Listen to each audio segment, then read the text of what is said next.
क्या आपको पता है मार्वल ने फेज 4 में पूरे 15 प्रोजेक्ट निकाले थे, जिनमें the Black Widow, Shang-Chi and the Legend of Ten Ring, Eternals, Spiderman No Way Home, Doctor Strange in the Multiverse of Madness, Thor Love and Thunder, Black Panther Wakanda Forever जैसी movies निकाली थी। और इसके अलावा 8 series निकाली थी, जिनमें थी Wanda Vision, Falcon and the Winter Soldier, Loki, What If, Hawkeye, Moon Knight, Ms Marvel and She Hulk Attorney at law.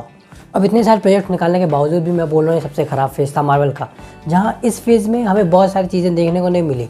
जहाँ हमें कोई एक बड़े लेवल पे कोई सुपर हीरो क्रॉसओवर नहीं देखने को मिला, हमें बहुत अच्छी नैरेटिव्स नहीं मिली, स्टोरी लाइन को लेके हमें बहुत अच्छा बोलने नहीं मिला मार्वल की तरफ से, और कंटेंट भी थोड़ा जेनरिक हो गया था मार्वल के अंदर। अब देखो मार्वल फेज़ 1 से अपने आप को बहुत अच्छा इस्टेब्लिश करता आया है। जहाँ फेज़ 1 में उन्होंने 5 मूवी को पूरा कनेक्ट कर दिया था अपने एवेंजर्स में, वहीं फेज़ 2 में भी उन्होंने सेम ऐसा काम किया, वहीं फेज़ 3 में भी वो ऐसा कर रहे थे। और उसके बाद फेज़ 1, फेज़ 2 और फेज़ 3 को भी उन्होंने एक साथ कनेक्ट कर दिया था, जिसकी वजह से हमें जितना भी कुछ देखने को मिला मार्वल के फेज़ 3 तक, वो कहीं ना कुछ पार्ट प्ले करता है हमें एंड गेम तक पहुंचाने के लिए।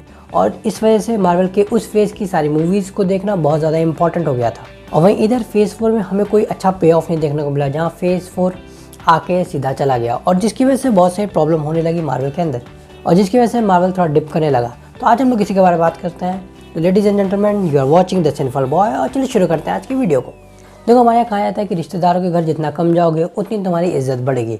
वही सेम चीज़ मार्वल के ऊपर भी लागू होती है। जहाँ मार्वल पहले साल भर में 2-3 प्रोजेक्ट निकाला था तो लोग के अंदर एक्साइटमेंट रहती थी कि मार्वल की मूवीज़ को देखना है, बट जहाँ मार्वल हमें हर हफ्ते हर महीने कुछ ना कुछ परोसता था, उस वजह से मार्वल बहुत ज़्यादा जेनरिक हो गया था और लोगों को बहुत ज़्यादा एवरेज लगने लगा था। क्योंकि जब इतनी सारी चीज़ें आप हमको एक साथ प्रोवाइड करोगे तो जाहिर सी बात है हर कोई खाली बैठा नहीं है इसको देखने के लिए, जिसकी वजह से मार्वल मेजर लॉस में भी जा रहा है। देखो मार्वल फेज़ 3 के बाद क्यों बदला, क्यों लोगों को उतना पसंद नहीं आ रहा है, उसका एक रीज़न ये भी हो सकता है कि फेज़ 3 में जो हमें पे ऑफ देखने को मिला, जहाँ हमें एंड गेम देखने को मिला, हमें स्पाइडरमैन फार फ्रॉम होम देखने को मिला, उस लेवल की हमें मूवीज़ बहुत ज़्यादा अच्छे से देखने को नहीं मिली, जिसकी वजह से लोगों का भी इंटरेस्ट थोड़ा सा डाउन जाने लगा, क्योंकि उनको उस लेवल की चीज़ें देख रही थी, जो कि काफ़ी हद तक सही भी है। बट ये किसी भी तरह से ये बात को नहीं छुपा सकता कि मार्वल के जो प्रोजेक्ट्स थे वो काफ़ी ज़्यादा एवरेज थे, जहाँ वो लोग बहुत अच्छा एफर्ट नहीं लगा रहे थे इन प्रोजेक्ट्स को बनाने में। जहाँ हमें दिखता है कि एंड गेम तक आते आते कितना एक्साइटमेंट था उन लोग के अंदर इस चीज़ को प्रेजेंट करने का, जहाँ उन्होंने पूरी दुनिया से इस चीज़ को छुपा के भी रखा और एट द सेम टाइम उसको और बेहतर बनाने के लिए भी बहुत ज़्यादा मेहनत की। हमें बहुत अच्छे से पे ऑफ देखने को मिलता है, बट इधर बहुत ज़्यादा ये प्रॉब्लम हो जाती है, जहाँ हमें ऐसा लगता है कि मार्वल थोड़ा कैश ग्रैब करना चाहता है। देखो हर आदमी बिजनेस करता है पैसा कमाने के लिए, बट प्रॉब्लम ये हो जाती है कि तुम पैसा कमा रहे हो बट सामने वाले को कुछ दे नहीं रहे हो। तुम्हें पैसा तभी मिलेगा जब सामने वाले को तुम कुछ बेहतर दोगे, और ये प्रॉब्लम हो गई मार्वल के साथ, जहाँ वो लोग बहुत कुछ बेहतर दे नहीं पा रहे थे और वो पैसा ज़्यादा एक्सपेक्ट कर रहे थे कमाना। तो ये बहुत बड़ा प्रॉब्लम था मार्वल के साथ कि वो लोग इस चीज़ को देख नहीं पाए कि हमें कुछ अच्छा भी देना है लोगों को। जहाँ मुझे शी हल्क सबसे ज़्यादा ख़राब सीरीज़ लगी पूरे फेज़ 4 के अंदर, क्योंकि शी हल्क के साथ एक प्रॉब्लम, बहुत बड़ी प्रॉब्लम थी, जो कि थी उसमें मुझे कोई नैरेटिव ढंग का सेट नहीं होता वो देखा। जहाँ तुम शी हल्क के पहले एपिसोड को देखो, लास्ट एपिसोड को देखो, तो मैं बहुत ही ज़्यादा मेजर कुछ ना तो पता चलता है, ना तो तुम्हें लास्ट तक आते आते एक्साइटमेंट होती है कि इसके आगे क्या होगा। अब देखो उन्होंने शी हल्क में एक चीज़ की थी, उन्होंने शी हल्क के साथ हल्क को भी जोड़ा था, जहाँ पे हल्क की कहानी हमें देखने को मिलती है, जो कि मुझे समझ में आता है ऐसा क्यों किया गया था, ताकि वो लोग उसको इंगेजिंग रखते रहें, ताकि हम जान सकें, हमारे अंदर एक्साइटमेंट रहे, हमारे अंदर क्यूरियोसिटी रहे कि हल्क क्या करने वाला है, क्यों वो सकार जा रहा है, हमें ये सब चीज़ें एक्साइट करें। बट लास्ट में आते आते उन्होंने भी ख़राब कर दिया सब। जहाँ हल्क जब अपने बेटे को इंट्रोड्यूस कराता है तो वो इतना ज़्यादा वियर्ड लगता है कि किसी को भी वो एक्सेप्टेबल नहीं है। देखो मैं मानता हूँ फेज़ डाउन जाता है, जहाँ मार्वल का फेज़ 2 भी काफ़ी डिप गया था, बट वो इतना भी नहीं गया था, क्योंकि ये फेज़ 4 में हमें इतने सारी चीज़ें देखने को मिली थी ना, जिसकी वजह से मार्वल पूरा मैच्ड अप कर गया और एक खिचड़ी बन के रह गई। जहाँ फेज़ 5 में मार्वल ट्राई कर रहा है खुद को रिकवर करने के लिए, वहाँ अब 2024 में सिर्फ एक मूवी मार्वल की रिलीज़ हो रही है। सोचो उन लोगों को कितना मेजर प्रॉब्लम हो रहा है और कितनी ज़्यादा डिफ़िकल्टी आ रही है उनको चीज़ों को जोड़ने के अंदर। देखो एक बहुत बड़ी प्रॉब्लम और थी मार्वल के साथ कि उन्होंने क्या किया कि फेज़ 3 तक जब भी उन्होंने कोई भी कंटेंट बनाया, उसके एंड में जाके एक पे ऑफ हमें दिया, हमें एवेंजर्स एंड गेम जैसी चीज़ें दी। बट फेज़ 4 में ऐसा कुछ नहीं था। जहाँ फेज़ 4 की लास्ट मूवी थी ब्लैक पैंथर वकांडा फॉरएवर, जो कि बहुत अच्छी मूवी थी नो डाउट, बट उस मूवी को हम ऐसा नहीं कह सकते कि वो एक बहुत बड़ा इवेंट था। हाँ मैं जानता हूँ चैडविक बोसमैन के ट्रिब्यूट के लिए उन्होंने इसको एक फेज़ के एंड के लिए तैयार किया था, बट वो उतना ज़्यादा फील नहीं होता। देखो मूवी के अंदर फील होता है, बट हमें उतना बड़ा इवेंट नहीं दिखता। जहाँ चैडविक बोसमैन को मुझे पता है कि बहुत अच्छे से उनको श्रद्धांजलि दी गई, बट एक प्रॉब्लम ये हो गई कि मार्वल अपने नैरेटिव से भी थोड़ा सा भटक गया। जहाँ उसके पहले थॉर लव एंड थंडर ने क्या खेला मचाया था वो तो हम सबको पता ही है। तो ये एक प्रॉब्लम बहुत बड़ी आ गई कि मार्वल को एक अच्छी मूवी लानी चाहिए थी इन बिटवीन फेज़ 4, जिसके अंदर वो सारे हीरोज़ का क्रॉसओवर कराते, किसी भी तरह का माइनर क्रॉसओवर ही कराते तो शायद कुछ ना कुछ अच्छा हो जाता। उन्होंने ट्राई किया कि व्हाट इफ को हम लेके चलते हैं ताकि फेज़ 4 हमारा किसी तरह चला जाए और व्हाट इफ में लोग एंजॉय करें।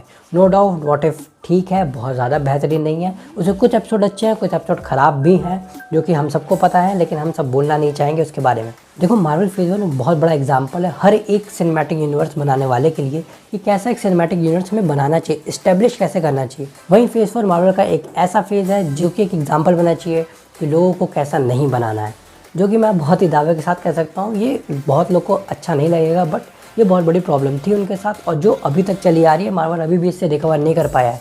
उन्होंने 1 साल का गैप लिया है ताकि वो लोग इस चीज़ को और सुधार सकें, और जो कि अच्छी बात है। अगर वो लोग अपने फैंस की सुन रहे हैं तो ये उनके फैंस के लिए भी अच्छी बात है और उनके लिए भी अच्छी बात है, क्योंकि कल को उनके जेब में और पैसे जाएंगे और वो और अच्छा कंटेंट बनाने के लिए और ज़्यादा मोटिवेट होंगे। हमें बहुत अच्छे एंड गेम लेवल के इवेंट्स देखने को मिलेंगे जो कि हमारे लिए बहुत ज़्यादा बेहतरीन होने वाला है। देखो हम में से किसी को कच्चा आम नहीं खाना, हम सबको पका आम खाना है।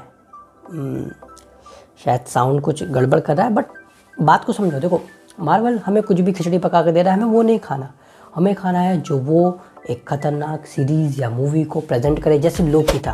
देखो लोकी का सीज़न 1 और सीज़न 2 दोनों ही अपने आप में एक अलग अलग और एक बड़े बड़े, क्या कह रहा हूँ मैं, एक अलग ही नैरेटिव लेके आती हैं और एक अलग तरीके से प्रेजेंट करती हैं, और हमें देख के भी ये समझ में आता है कि हाँ इसमें कितनी मेहनत की गई थी।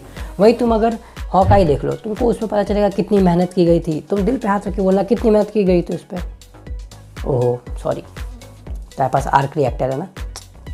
और एक बहुत बड़ी प्रॉब्लम मार्वल के साथ ये भी थी कि उन्होंने फेज़ 4 में जितनी भी मूवी रिलीज़ की, जैसे Shang-Chi, Eternal, Thor Love and Thunder, Wakanda Forever, Spiderman No Way Home और वकांडा फॉरएवर को हटा देते हैं, क्योंकि नो वे होम एक क्रॉसओवर था जो कि बहुत अच्छा था। मुझे लगता है कि वो अगर और बाद में आता तो और ज़्यादा मज़ा आ जाता, लेकिन वो एक बहुत अच्छा मूवमेंट था जो कि लोगों ने बहुत अच्छे से एंजॉय किया और जिसकी कोई गलती नहीं थी इसके बीच में। और वकांडा फॉरएवर को मैं क्यों हटाना चाहूँगा, क्योंकि उन्होंने इस मूवी के लिए एक अलग टेक लिया था, क्योंकि इस मूवी में हमको एक ट्रिब्यूट भी देना था, एट द सेम टाइम एक स्टोरी लाइन को सेट करना था जो कि थोड़ा ड्रामा की तरफ जाती है। बट बाकी जितनी मूवीज़ थी, चाहे वो शैंग-ची हो, चाहे वो इटर्नल्स हो, चाहे थॉर लव एंड थंडर हो, चाहे वो डॉक्टर स्ट्रेंज हो, इन सारी मूवीज़ में एक कॉमन चीज़ थी, वो थी ये लोग इसके पोस्ट क्रेडिट में इसके सीक्वल को दिखा रहे थे, ना कि वो लोग एक इवेंट को दिखा रहे थे जो कि फेज़ 5 या फेज़ 6 में हमें देखने को मिलेगा। ना तो उन्होंने कहीं सीक्रेट वॉर का जिक्र देखने को मिला और ना ही हमें कहीं कैंग डायनेस्टी के बारे में कुछ पता चला इन सब से, जो कि सिर्फ हमें लोकी का सीज़न 1 ही दिखाता है।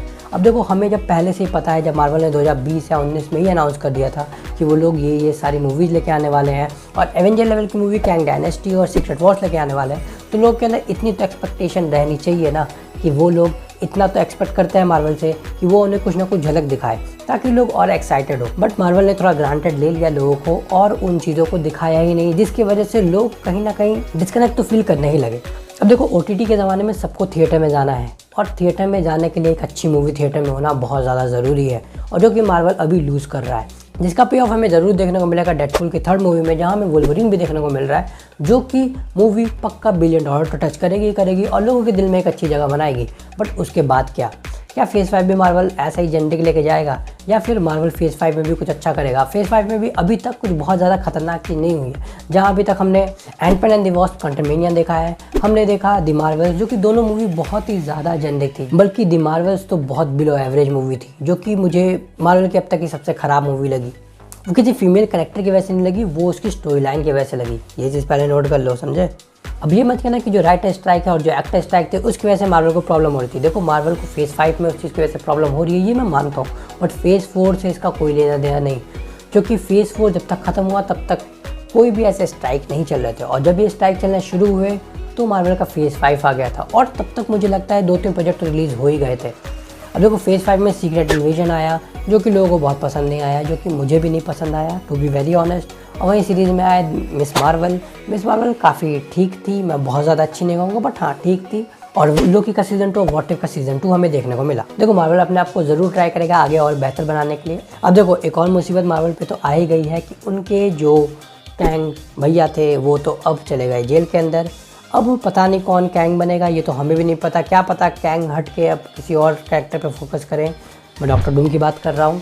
या तो कुछ और करें या तो कोई और स्टेप ले मार्वल, देखते हैं क्या होता है। या फिर वो डायरेक्ट सीक्रेट वॉर्स पे फोकस करें और उसके लिए शायद बिल्डअप बनाए। और मुझे लगता है अगर वो सीक्रेट वॉर्स के ऊपर से फोकस करेंगे तो ज़्यादा बेहतर होगा, क्योंकि डॉक्टर डूम को भी चाहिए एक बहुत प्रॉपर टाइम और उसको भी हमें एंजॉय करना है। हमें सिर्फ उसको किसी मूवी में देख के मर जाते हुए नहीं देखना, हमें उसका मोटिवेशन चाहिए। जैसे कि थैनोस का था कि आधी दुनिया तबाह कर देंगे ताकि आधी दुनिया अच्छे से रहे, तो उसका भी हमें एक अच्छा मोटिवेशन देखने को मिले। वो ये सब कर क्यों रहा है और उसको क्या फोर्स कर रहा है इन लोग के साथ ऐसा करने में, या फिर हमारे मार्वल सिनेमैटिक यूनिवर्स को तबाह करने में।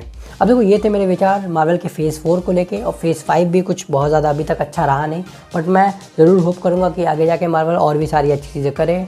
उसके लिए मार्वल को लोगों की बात सुननी चाहिए, सिर्फ अपने ऊपर फोकस नहीं करना चाहिए। अब देखो, इन गलतियों को देखते हुए मार्वल ने जो भी नेटफ्लिक्स की सीरीज़ थी उनको कैनन एक्सेप्ट कर लिया है, क्योंकि वो बहुत ज़्यादा अच्छी थी और वो वेल रिटन सीरीज़ थी जिसको मार्वल ने देखा हो और उन्होंने ई को भी बनाने का वैसा शुरू किया है। अब देखो, एको शायद अब तक रिलीज़ हो चुकी होगी जब तक आप ये वीडियो देखोगे, और आप मुझे बताना कि आपको एको कैसा लगा, और शायद मैं उसके ऊपर भी कुछ वीडियो बनाऊँ या फिर मैं डेडपूल के ऊपर एक वीडियो बनाना चाहता हूँ। आप कमेंट सेक्शन में जरूर बताना कि आप क्या देखना चाहते हो, और डिस्कस करते हैं बहुत चीज़ों के बारे में। हमें इंस्टाग्राम पर फॉलो कर लेना और हम आपसे मिलते हैं नेक्स्ट वीडियो में। तब तक के लिए देखते रहे सिनेफल बॉय। Bye bye.